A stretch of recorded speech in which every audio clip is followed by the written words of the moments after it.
Welcome to another episode of the Above the Business podcast. My name is Bradley Hamby, your host. On today's episode, we have repeat guest, one of our more popular ones, and one of our podcast partners, Alex Shattuck. Every time I have Alex on, I'm not going to give his background. You can go back and listen to many of the episodes I've done with Alex, but he does an exceptional job of taking things that are kind of theoretical and philosophical at a high level and bring them down into tangible takeaways that you can implement right away. And this episode does just that. Without further ado, here's my conversation with Alex Shattuck. What if you could step out of the day-to-day and see your business from a whole new perspective? Welcome to Above the Business, where we empower you to rise above the daily grind and embrace a higher way of business ownership. It's time to build your business by design. Alex, welcome back to the podcast. It's good to be here. Thanks for having me. Always great to have you. Excited to kick off 2024 with you. So we've got a number of really great kind of high level topics for us to discuss. I always try to cover 3 or 4 big things with you. Here's kind of where I really want to start. Since this podcast is dropping the very first part of the year, people listening to this probably fall on one of 2 spectrums, and we'll start with one and then we'll go to the other one. Some people listening to this had an absolute banner year in 2023. They had a great year. You and I were chatting before we hit record, kind of about our years. You had obviously a really great year. And so one of the challenges with having a really great year is then building upon that success. And there's a lot of college football teams that can follow that. I mean, Alabama, I'm an Auburn person, but Alabama's been able to build upon that success year over year over year, which has probably been the most impressive to be consistent. But in business, how do we do that? How have you been able to find for yourself to fight that complacency? And then at the same time, some people walk into it off of a banner year, and then there's a little bit of a depressed state because they think, oh my goodness, now I got to go do it all over again. What's been your journey with that? My journey, it's evolved, but I would say my first 5 years, 5 or 6 years, my least favorite day of the year was January 2nd. You know, we always seem to have a good year. But man, I always had that mindset of, can I repeat? Can I do it again? Was that a fluke? Like the first time I hit chairman's, the first time I hit level 3, I thought like, okay, I got there and my stock was high. And I thought that's actually why I took my second office at the time. It was a scratch opportunity. I'm like, I'm not sure if I'm going to be at this level forever. So I'm going to take this second opportunity while my stock's high. But that was my mindset at the time. I hadn't yet proven, in my opinion, to myself or anybody that what I had was sustainable. And what I found though, over the course of the next 5 years, is I started doing a much better job building the systems and processes, along with the team, obviously the recruiting that led to the team that gave me those results. And, you know, now the last 5 years, I look back and when January 2nd rolls around, I don't feel any different than I did on December 2nd or November 2nd. And I just think about the consistency piece. We used to get really excited around the promotions, you know, the first quarter promotions that the companies roll out and making sure we're getting off, you know, to a fast start and everything. And I still care about that. But at the end of the day, I know through the size of the teams that I've built and the individuals that I have in each seat, I know just by showing up Monday through Friday, putting in the work, doing what we're supposed to be doing, we're going to accomplish those little missions along the way by just doing our job. And so we don't have a ton of focus on any one promotion. I'd rather just be really consistent throughout the year. And then when you wake up on January 2nd, there's not this freak out of, well, where is that first life policy going to come from? Who's on my hot list? Who needs it? It just happens because we're doing our jobs at the high level we're supposed to be doing our jobs. And so it took me some time to get there, but it came down to the consistency with my team and the systems and processes built into that. I watched something that Nick Saban put out recently, and he talks about that. You know, he talks about his time up in Michigan here, Michigan State, where the process started for him. And he talks about really dialing it in down to the team member level, understanding what their job is every single play and focusing on that one play, knowing that if they focus on that one play and then the next play and then the next play, it turns into a W in many cases, and it has for him. And that's the way I've ran my agency for years, is we focus on the daily goals, what's going to win today, and then we're going to do something different tomorrow, keep it fresh. And we don't spend a lot of time looking at the whole quarter or the annual goals. We really focus on what we're going to do today to win. Yeah. I think that how have you, well, I'll say this and then I'll ask the question.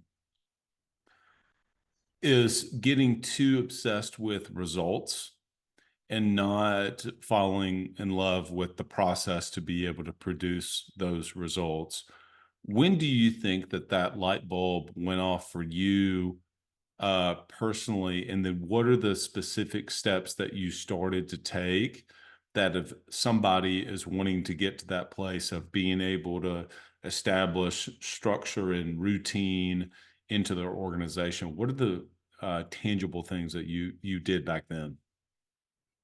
Probably the biggest change for me was when I just made it crystal clear in my mind of what I needed on my team as far as personnel.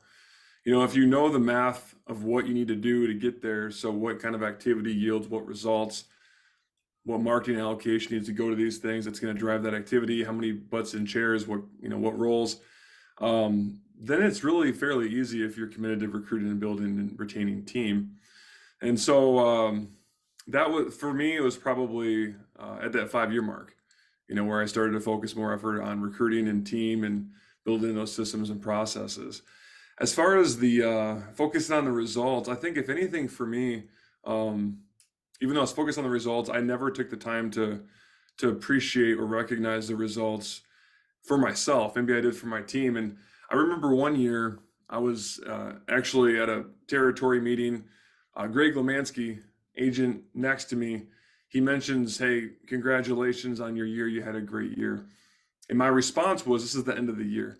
My response was, "Yeah, but now it's a new year. Time to go. Time to reset. Time to do it again."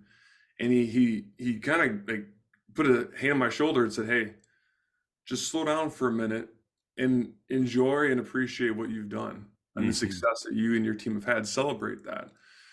And that was the first time I ever considered like slowing down and giving myself a pat in the back. So I try to do that as hard as that is too, to actually to focus on and remember the things that we have done well throughout the year. I'm hard on myself. I think about the things that I could have done differently as a leader and as a team, what we could have done differently. But I think it's important to also not just highlight what you've done as a team, but also what you've done as a leader yourself and what you fought through. So that actually I think has helped. So when you do reset and regroup and launch on January 2nd, you've had some type of reward internally that makes you want to push for that again.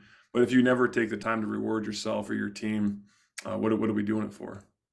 Man, I agree with that so much. I hope that I appreciate you sharing that because I can definitely tell. I think I've put it on the podcast before too, that there's been so many times in the past where you set out this target, you achieve it, and then people would say, like, what are we going to do to celebrate? And I would say, it's just another day. You just move on. And I really regret that. I really regret that because business, let's be real, business is difficult. Business is really hard.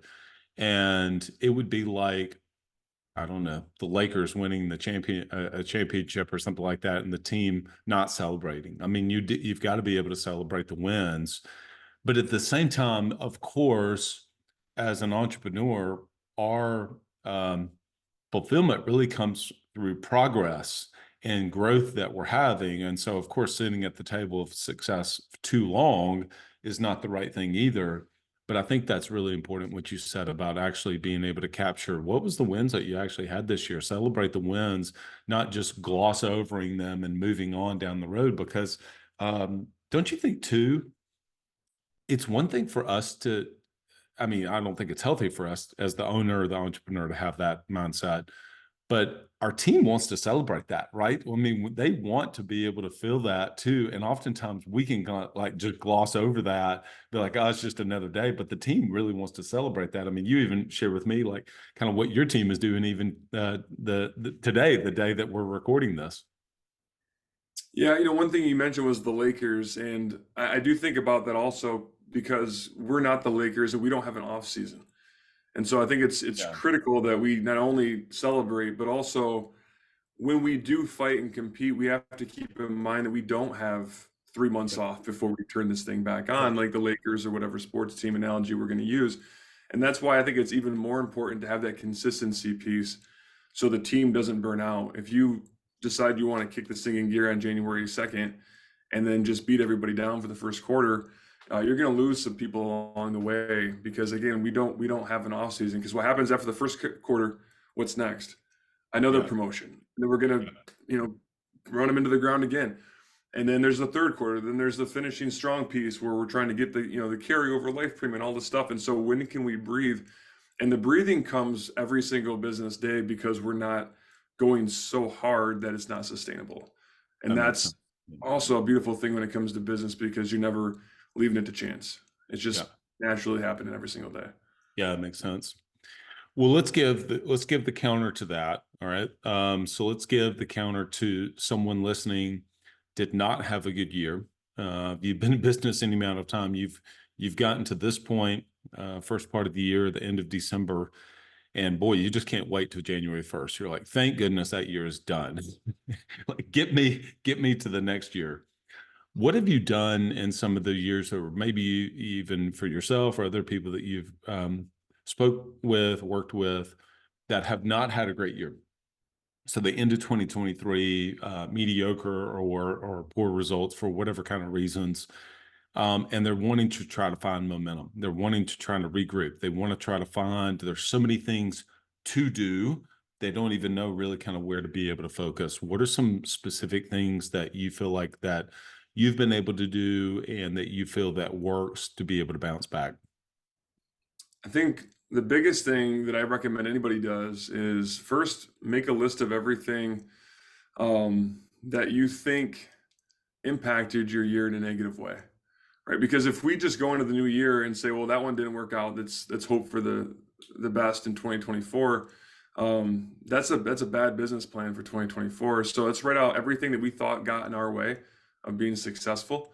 Hmm. And then from there, after you make that list, then start crossing off the things you can't control, right? If it's rate increases, well, unless you're way up top and an agent too, I don't think that had anything to do with you. So let's cross that one off the list. Let's cross off inflation. Let's cross off labor costs. Let's cross off supply chain issues. Let's cross off anything that we can't control. And then let's see what's left. Did we struggle with team? Did we struggle with recruiting?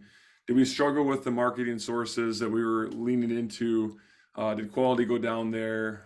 Did we struggle in our personal life that then rolled into our business and negatively impacted us there? Whatever those things are, then from there, I would take the list of things that impacted our business in a negative way that we can control, and then list them in order of the severity and the impact, right? If this was a slight impact, okay, let's put it down here. If you ran with no team members and you really need two to hit your goal, well, that's a pretty significant problem. So let's put that one up at the top. And so then you make that list of 1, 2, 3, 4, and 5, and you attack, in my opinion, probably the one that's going to have the most impact on your business immediately.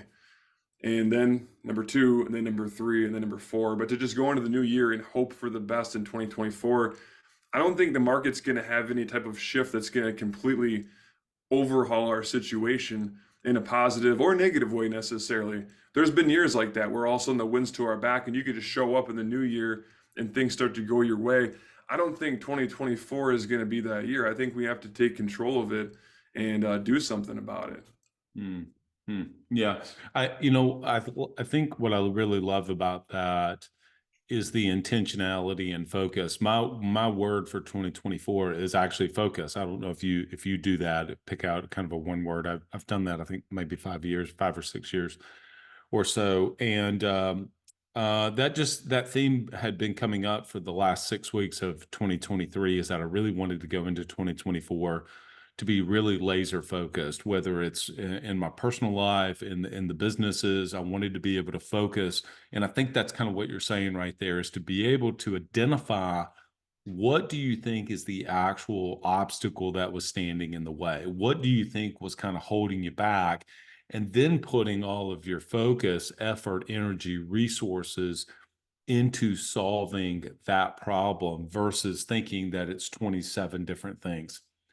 Probably not. It's usually 1, 2, or 3 big things that were kind of holding us back. Fair to say? Fair. Yeah. All right. So going into every year, always love to discuss with you team related things, whether it's team recruiting, developing, retaining A players. Here's one angle that I wanted to come at that I think would be really helpful for people. And that is the timing of which to kind of start to approach bringing people on. In other words, as the business is growing, how to look at from a business perspective, not my emotions, not my gut or my gland, or, I listen to this podcast and I get fired up about my team in 2024 and I just go randomly pull the trigger on hiring someone. So I am wanting to grow. And I know that as the business is growing and we're doing the right things, we've got our systems together of how we sell, et cetera. I work with Autopilot. I start to kind of get this idea of bringing on someone. How can someone approach? And maybe you want to share with us if you're at, a team of 15 plus people, if you want to, or maybe there's people listening to this that have a team of 2 to 5, maybe something like that. When is the right time to make the trigger, both financially, looking at financials, but then also to know when's the right time to say, okay, you've got these people that you've interviewed, now you can go ahead and pull the trigger. So I think it's helping people to understand timing and how you've approached it in your own business and what you recommend to others. Sure. I'll give you a few scenarios. Like you said, I'll talk about insurance in particular because I know there's a lot of the audience, but I'll talk about just business in general too. And I'll start with that. I had a conversation with the gentleman that owned a cleaning business yesterday, and he was referred to me for Autopilot Recruiting. And he said he hasn't had a team really since before COVID hit. And he would like to have 3 or 4. I asked him, what would that do financially for you if you had 3 or 4? What kind of business would you be able to take on? Because he said he had a long waiting list of clients, but he didn't have a team. He said he could 3x his business immediately with a team of 3 or 4. And so we talked about the financial benefit to that. But one thing that he said, he gave me like and he talked to my spouse objection. I'm like, holy smokes, this is actually in this industry too. I didn't realize this. But one thing I asked, I said, well, what do you guys need to talk about? And he said, well, my wife wants us to replenish our savings over the next 6 months before we bring on another or a team member or employee. And I said, well, what about this? You said you had a lengthy list of clients that you could pull in. Could you cherry pick 10 or 15 and get them lined up, ready to go, committed, and then let us recruit you somebody? And then day one, you have 10 or 15 clients to assign, and then there's no going in the red when it comes to payroll into that investment. And then you can start to build your team up faster. And then over the course of 6 months, maybe at the 6-month mark, you didn't just save a bunch of money, but you made a bunch of money because it sounds like it's going to 3x your business relatively quickly. And so the dollars and cents made sense to him once I explained that to them. So my first thing for you as an insurance agent or business owner is understand the money behind it, right? Don't not do something because you don't know how you get paid. And that's sometimes a real problem, I think. And I've been there before, right? Where it's like, that December paycheck's going to be a little bit light and you're worried about that. And you're worried about bringing on another person and investing that few extra $1,000 into salary before you see the return as far as the production goes. And our insurance industry is different. Like there is a ramp up time before they start making some money. I know there's some things you can have them do to offset some of that payroll, but I get it. With that said, though, if you understand exactly how you get paid, you got to think about, depending on the carrier, depending on the company, the residual benefits of the P&C. Does that impact any type of retirement bonus for you? Is there an annual bonus that impacts? Is there any variable to that at all on how you get paid residually? And when you start adding all of this stuff up, you might go in the red for a couple of weeks or a couple of months. But if it's a successful hire, not even a rock star, but a successful hire in that sales seat, he or she will not lose you money over the course of a rolling 12 to 18 months. You just have to be able to bridge that gap and have that long game in mind. And then once you get that person on board and you have a proven model for being able to recruit and retain and spin up somebody into selling some stuff for you in a reasonable amount of time, then you can see in a simple math, if this continues with this person, it's going to yield this much as far as revenue results. Okay, I can afford to go out and do that again. And then you add another one, and then you add another one. Yeah. But I don't think you have to necessarily look at someone like myself that might have, 20 plus team members in the insurance side and say, I'm going to go do that this year, Hmm. or Coach P, or anybody that has large teams. Typically, that's done over the course of years. Yeah.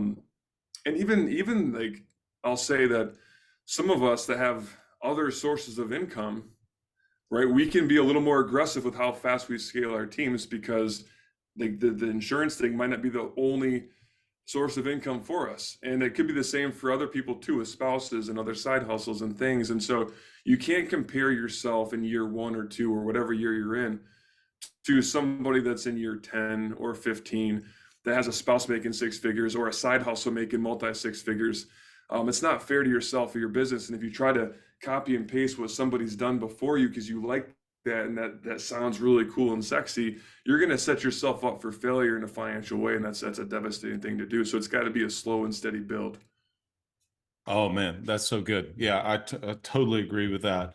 Is that looking at where someone else is and trying to replicate what Alex is doing, as opposed to, now there's some principles that you or David or somebody else is doing, and we can pull some of those.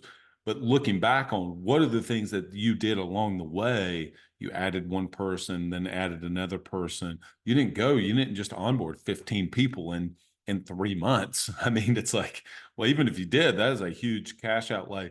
Let's cut down to brass tacks. Do you believe that sometimes that the business owner, he or she, um, doubts their ability to spend somebody to get somebody up to speed in a reasonable amount of time, because in the past they've hired someone, paid them $3,000 a month for 3 months plus taxes, everything else. 90 days later, they just shelled out 10 grand. The person leaves, they had no production. They did it again. 10 grand, the person left. And they just keep doing it. And then they start to doubt and lose their confidence about, yeah, I hear that, but every single time I do this, the person's not getting up to speed. They're flaking out, and I'm just throwing cash away. And so they start to lose their confidence about their ability to be able to get somebody up to speed. Thoughts on that? Yeah, I mean, short answer, yes, you're spot on. That's unfortunately a large segment of the business owners that we work with is folks that are in that situation. I see it every single day. A couple things there. There's two real issues that I think drive that result. The first one is lack of consistency within recruiting, and obviously this is the hill that I will die on, is consistent recruiting. But where I'm going with this is we find our best people, myself included, when we're not having to desperately look for people. That's where we find someone that's so damn good that you can't not say yes to them.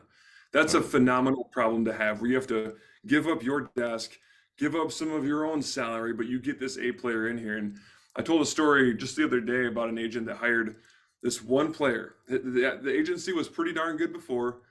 They had, I think it was like, I don't know, I think 5 salespeople already, all pretty decent, nobody that's just crushing it. He hires this one player that turns into this phenomenal team member. And this guy quickly starts selling, I'll just use simple math here, 100 apps a month, right? That's a rock star, 100 apps a month. Everybody else was in that, say, 40 to 50 range at the time. And then they start to see that A player and they say, holy smokes, like this is possible. And what do you think everybody else did? They all started doing a little bit more. On average, they average about an additional 10 policies sold per month each. So what you did with that one hire is you brought that one person on, which brought in the production of 2 people, but then everybody else got a little bit better. If you add up the 10 by 5, there's an additional 50 apps. So that one hire brought in production as if there were 3. Yeah. And that's how you can get to that next level without having to hire 10 people. It's more or less, you got to find some really good people along the way through the consistency with recruiting. But the next thing is the onboarding piece. That's like, you get somebody, maybe it's someone that has the potential and you don't have anything in place to give them what they need to be successful. So looking back in that question around 2024 and what happens if you didn't have a good 2023? And I said, well, identify your biggest obstacles that you can control. Recruiting is one of them. Onboarding your team successfully and intentionally is another one. And Mhm. for me, if it's something that you're not comfortable with, first off, you got to get a little more comfortable with it, right? Like I hear a lot about, well, I want insurance licensed, sales experience, State Farm experience.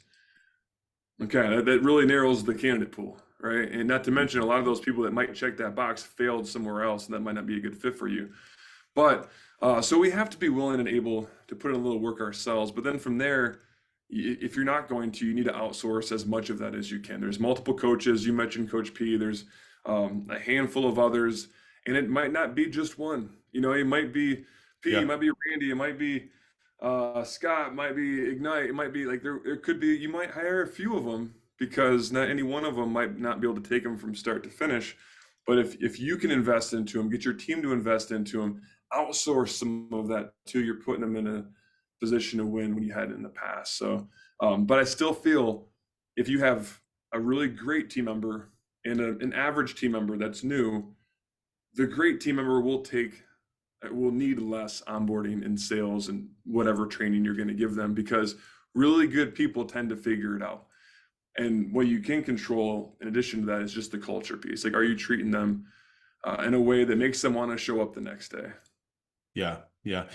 I think one of the things that you're sharing, this actually was come up as a discussion within the last couple of months, is what an A player truly looks like. And what we think, sometimes what people think is an A player, and then you see someone else and you go, no, no, no, that's an A player. There's a massive difference between what a true A player actually looks like. And the only way, like, again, to your point, like the hill you're going to die on is consistent recruiting, not intermittent quality of like, oh my goodness, we just lost someone, or it's time to ramp up. I got to get some. You're too late. You're just too late at that point, and you're trying to find an A player, a great team member at the perfect moment. It's just almost not going to ever kind of lay out that way to where the 2 week period of time that you're looking to find someone, that person happens to be on the market that you're able to be able to find. So I think that's so true.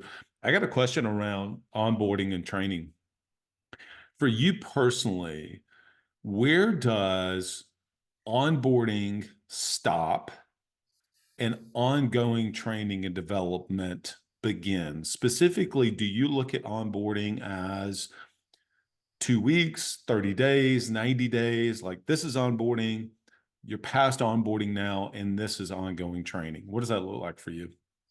Yeah, we have a 10-day, so 2-week onboarding process for new hires. That's kind of like an aggressive shot in the arm, but there's no like buzzer that goes off after that 10 days that says that they're ready to go. It's ongoing and continuous training from there. And obviously, if you're coming out of that 10 days, you're going to have more training, more expectations from us when it comes to time put in there than someone that's been around for 3 months or 3 years, of course. But the training never stops. I mean, we do it daily.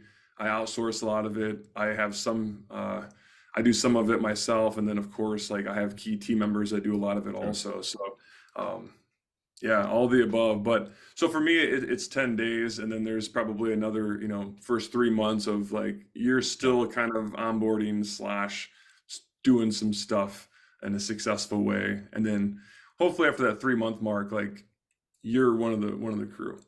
Yeah, that makes sense. Yeah. So after that first 2 week of onboarding, we're getting someone up to speed. Do you feel like that month 4 for you is like, hey, you're up to speed. You may not be number one in the company right now, on month 4, but you're really where you need to be. Is that kind of where your target is to get? Just take a salesperson as an example to get them up to. Yeah, I mean, they should be giving us wins before then. They should be competing and selling well before then. But I would say month 4, if they're not in line with the majority of our team, there's probably something a little bit off. Um, but everybody's different. I've had people that have taken a little bit longer that went on to just do great things. I've had people that just figured it out immediately that did great things. I've had people that figured it out immediately and fizzled out. And so I couldn't tell you there's one set date where it's like this is the expectation, and I don't have, believe it or not, I don't just like fire somebody because they're not selling X amount by day whatever. I look at the person. I look at how involved they are in the culture. Are they putting in the work? Are they putting in the extra work? Are they coachable? Are they grateful for the opportunity? Are they a positive energy in the office? Like those are all things that will buy you a lot of time with me. If you're not those things and you're not selling insurance, you won't have a spot in my team very long.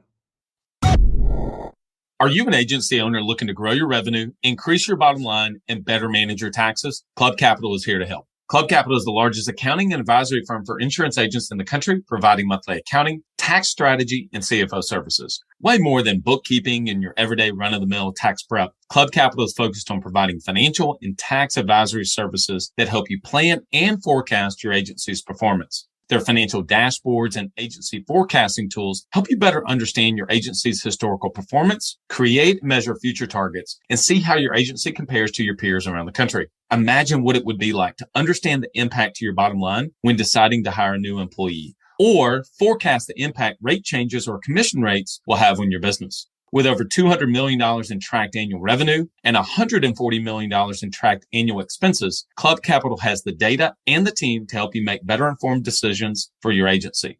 They will help you turn that back office stress into the backbone of your agency's success by giving you the tools to take your agency and your leadership to the next level. Visit club.capital today to book a solution overview with one of our business consultants. Club Capital, way more than a CPA firm. Ambition is the first step towards success. It's time to level up your agency. And Coach P Consulting will help you do just that by using the same strategies he used to sell over 700 life insurance policies in 2021 alone. Now, this is not your regular one and done type coaching. You'll get personalized coaching 2 days a week, every week of the month, and you'll get a live look behind the scenes of his team training and an office that's performing at the highest level. There's a reason Coach P Consulting is the fastest growing coaching company for insurance agency owners in the country. Coach P will train your team alongside his own and show you the exact steps they're taking to achieve Chairman Circle, exotic travel, and multi-line presence club, and be one of the few agents to be selected to have a third office.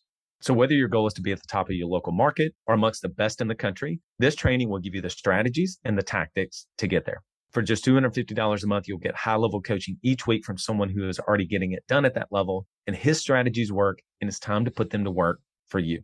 Sign up at coachpconsulting.com and get your first full month for free when you mention the Club Capital Leadership Podcast. Yeah. I mean, I think it makes a lot of sense. I mean, you don't have to be, you're effectively a rookie on the team. You don't have to be scoring the most points. If you're that person that's diving on the floor, to use a basketball analogy, diving on the floor, taking charges, playing pressure defense, that coach is going to put you on the floor, even though you may not be where you need to be offensive production wise. And I think that that's true. But I think also what I hear you're saying there is you're looking at all the other intangibles that they're bringing to the team. Are they doing the work? Are they running the plays the right way? Do they show up with the right attitude? Are they a good culture fit? Now, of course, I'm assuming at some point, if they're just literally not producing, they're not doing all the right things, then you have to obviously make a change with that. But generally speaking, you can kind of get an idea of whether or not this person's going to figure it out at some point. So, all right. So how do you, I got one last topic. We touched on this last time, but I think it's important for us to touch on it again because this train is not slowing down, and that is remote workers. And I know you get a lot of questions about that. And if people want to go, we did a much bigger deep dive session. We'll make sure we link in the show notes, the last episode you and I did talking about that. But I think it's worth us hitting on it again because I think more and more people are being more willing to look at remote workers.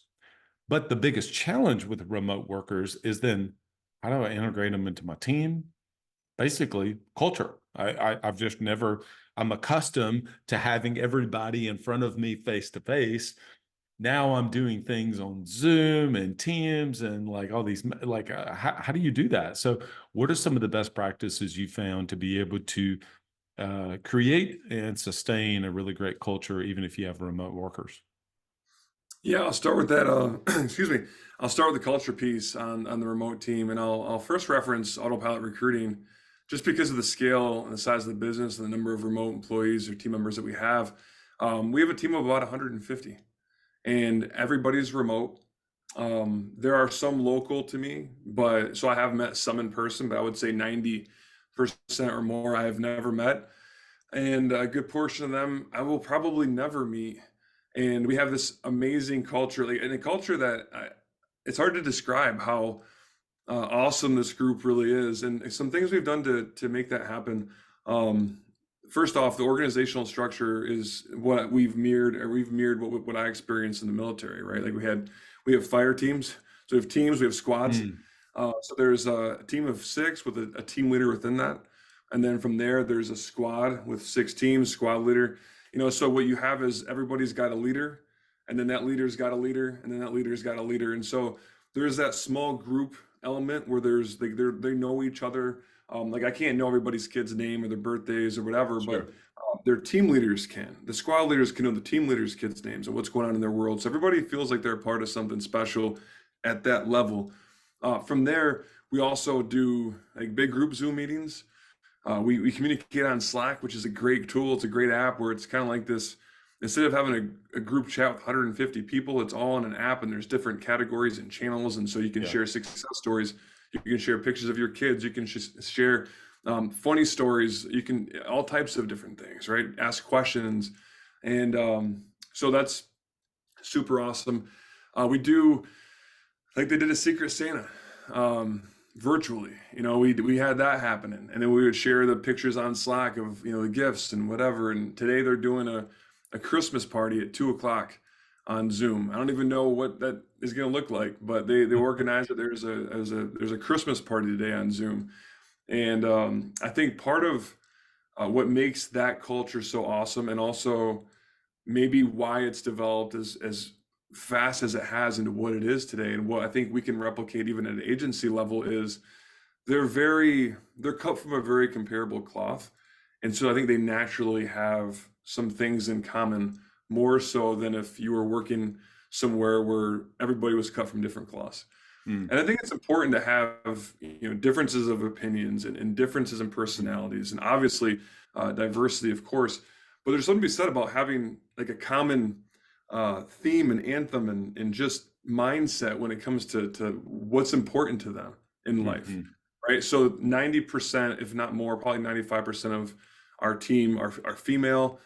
A good portion of them are moms, a lot of military spouses, ex-military also. And so they have a lot of common ground, which I think has made it easier for them to kind of just connect, embrace each other, love each other.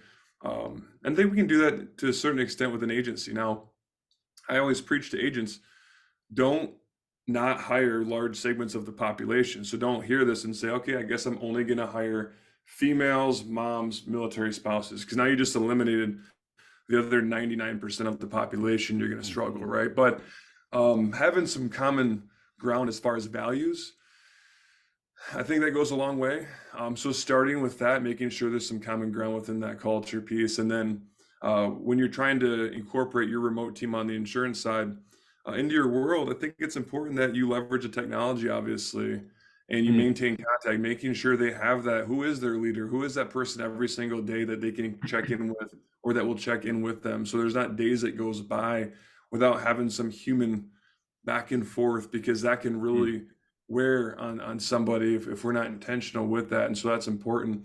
When it comes to training remote people, the first question I ask agents is, well, what's your onboarding training looking like for the people that are in your office?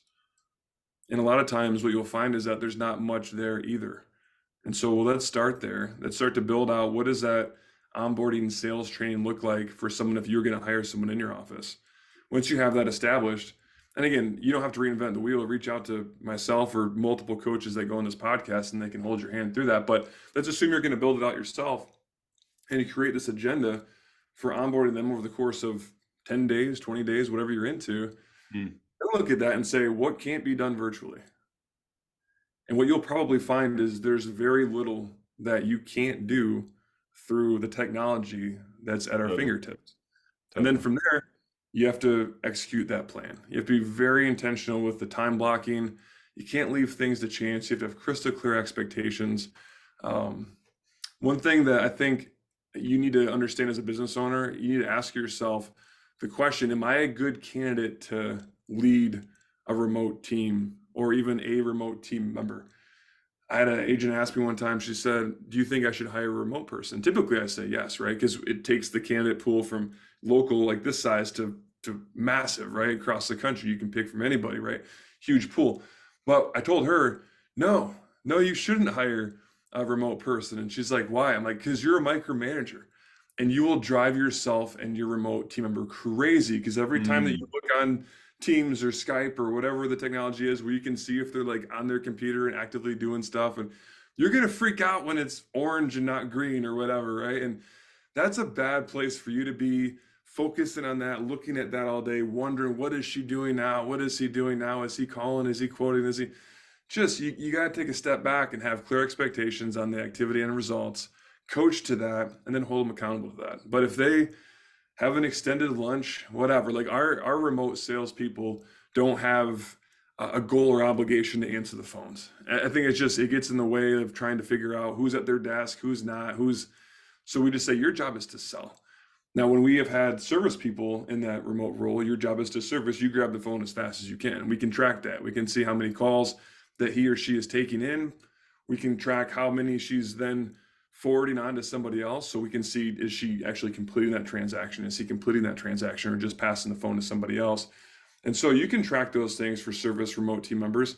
You can track the calls, the quotes, the sales for sales remote team members. But I think when you try to blend that and create that hybrid role remotely, it's a harder thing to track, right? Because if it's like, hey, you didn't make the sales calls, get the quotes or sell, well, I was answering the phone and I was doing this and this got in the way.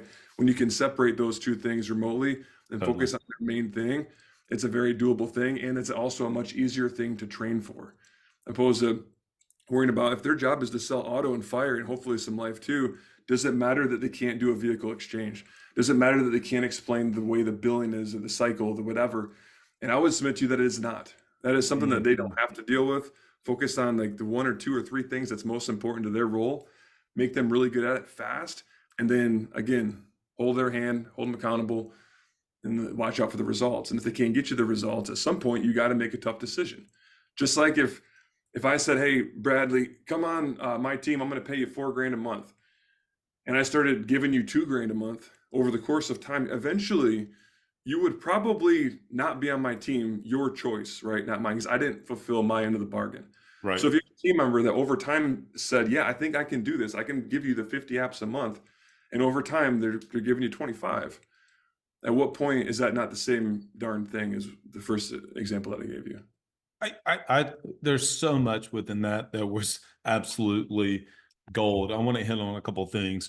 One is what I hear around the remote side is, look, there may be some tech that you're just going to have to learn how to be able to use, which is part of what you're saying, like becoming the person that can actually have a remote team.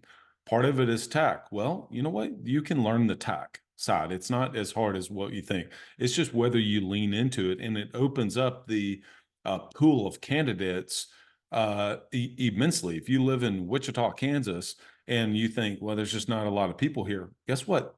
The United States is a big pool. There's a lot of people out there that would love to work in your organization. And then you just have to lean in and do things intentionally about creating and cultivating that culture. And you never know, you may find out that you even love having kind of a split hybrid type model in your organization. And then I think the last part where you were saying is so critical, because at the end of the day, I mean, you know, when we've not done something before, we don't have proof that we can do it. But the only way to learn how to do it is just to do it effectively, right? So like, well, I've never hired anybody remote, so I don't know if it'll work. Well, the only way to know is until you actually do it. And then the last part that I want to say is the clear outcomes piece. Outcomes, transparency, and accountability. And I was just talking to somebody the other day, very successful business owner, insurance agency owner, has been in business for 20 something years. And we were having the discussion around their team. And I said, what is your team held accountable for? What's the outcomes that you want? No clue. She was like, they don't have targets. I was like, so they'll have none? Zero? She was like, no, not really. None. And at first I want to say that was mind boggling, but I've done it long. I've been talking to enough people at this point, is that it has to start with you being very clear on what it is you expect out of your team. And then having transparency, some sort of scorecard that's in place for you to see whether or not they are doing what it is that you say you want them to do, and then holding them accountable to that. And to your point, if it's a salesperson, as an example, have the salespeople learn and know and understand at depth what a salesperson is supposed to do.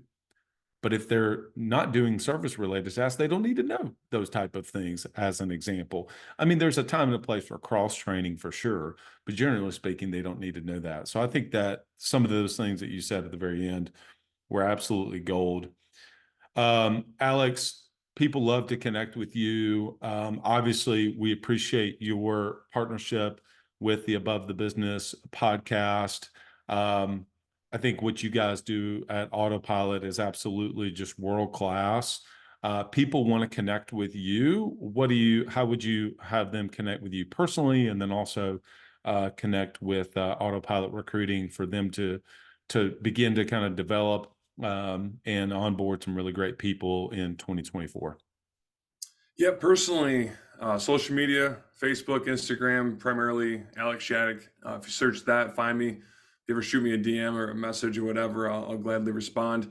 Professionally, on the Autopilot Recruiting side, just autopilotrecruiting.com. There's a demo video. There's a sign-up option. If you need to have a one-on-one conversation with a human, we can do that too. But that's how you find us. Awesome. Alex, appreciate you, my man.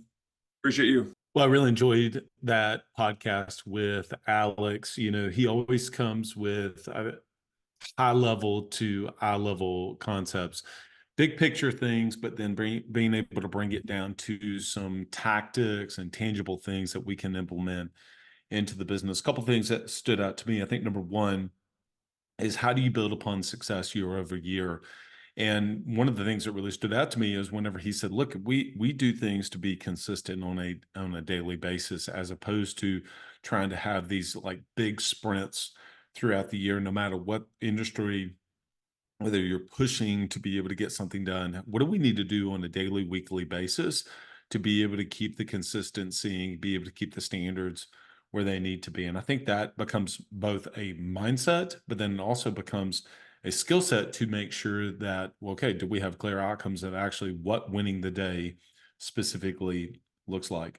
I think secondly, the conversation around remote culture. And for those of you that have never hired someone remote, I certainly, until just a few years ago, had not done that either. And so it can become initially a little intimidating, but I will tell you, you can absolutely create a culture. There's no question about it. You can do it remotely. It's becoming more and more common. Everybody's getting more familiar with being able to do things over Zoom and being able to do things globally, let alone across the United States. So I would encourage you to lean into that, whether it's technology that is something that maybe is something that's holding you back. You can lean into it. You can learn it. I'm sure you have either children or you have people on your team that are way more, it's one thing that whenever I watch my kids, whenever they're learning whether technology or how to use a phone or something, they just do it. They just don't care about making a mistake at all, and they learn. And I think that sometimes we can get a little afraid of, I just don't want to mess something up, versus like just doing it. But if that's not your personality, find somebody who can be able to help you if the tech is a challenge or a struggle for you. But I think at the end of the day, it comes down to, once you get the tech solved, it comes down to the intentionality. And then lastly, whenever he was discussing, it really stood out to me the importance of clear outcomes, and then being able to hold people accountable. And kind of the last part, where he and I were discussing about you got to hold people accountable. You can't micromanage them. But to do that, they got to know what they're being held accountable for. Our team is not us. They want you to tell them exactly what you want them to do because they don't want to let you down.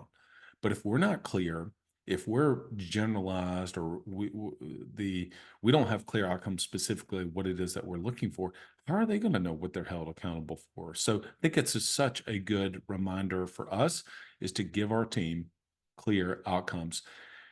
If you want to learn more, go to autopilotrecruiting.com, click on the Learn How We Can Help or Get Started button. You can get see an onboarding video there.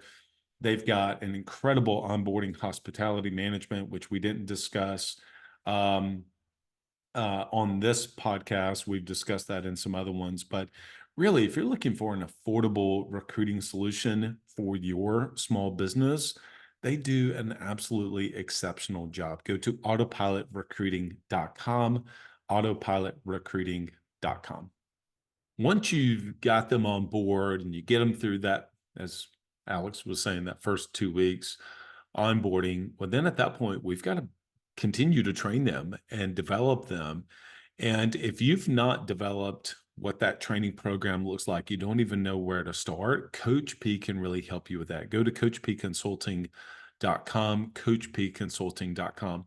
And the thing about that with what he does is it's not just for you, but it's also for your team, is that they're going to be able to jump on twice a week and hear from David and his team specifically on the things that they are doing to be able to help not only grow their businesses, but what is working across the country. And then your team is going to be able to develop and learn from other people that are doing exactly what it is that they are doing. And that peer-to-peer learning experience, that environment, is absolutely critical to get them up to speed, to feel like that, hey, I'm not alone. If I'm struggling, if I'm having some early success, and then I, go into a dip, like what does it actually look like to be consistent? Putting your team in that environment. You don't have to be the one that has all the answers. You're sitting in the entrepreneur's seat, which means you don't have to be the one that does it all. You just have to set the stage to be able to allow that to happen. And that includes in making the investment with Autopilot, making the investment with David, so that you can put your team and they can help to train and develop your teams. Now, can you outsource all of that? Well, of course you can't outsource everything. No, they're still going to want you, but there's so many different skills that you may have. There's so many different skills you have to bring to the table as a small business owner. Some of the ones you may be really, really strong in, and other ones you may not be as strong in. And that's where you can get the support of people like Autopilot, like Coach P, and also like Club Capital. I was just talking to a business owner the other day, managing his financials, cash flow is a strong skill set for him. His background in the corporate world is something that he's done before. So that's something he enjoys and he's good at it. And he's in his second year of business. And so, but then there's some other areas around leadership and development and with his team that he's having a little bit harder of a time with. And I think that's the same for all of us, is that I have skills, I believe myself, if I look at it honestly. There's some things that I think I do okay. And then there's some areas that I can objectively look at it and say, I don't do that very well. And that's not beating myself up or woe is me. That's just honest. And so with that, how can I fill in some of the gaps? Is there a vendor, a program out there, a coach, a consultant that can help me with that? Is there somebody I can partner with that helps me with those sort of things? And so if you're one where you struggle with the financials side of it, if you struggle with just not knowing how to manage the cash and what are the good numbers and where to even start, Club Capital can help you with that. If you're struggling with, what is even a good recruiting process, consistent process look like? Well, you don't have to have all the answers. You're just asking yourself better questions. Go to Autopilot Recruiting. If you want to know what it looks like to develop your team on a consistent basis, give them access to the tools and the resources and the talent that they need to be able to develop, go to Coach P. But if you also want some of the very best software that's out there to help your team on the day-to-day basis, where you can put customized word traps, have a beautiful user experience, and be able to have a compensation and bonus planning and tracking tool that's absolutely second to none, our partners at TodayApp Pro can help you there. Go to todayappro.com, todayappro.com. We appreciate all of our sponsors, our partners of the Above the Business podcast. Until next episode, lead well.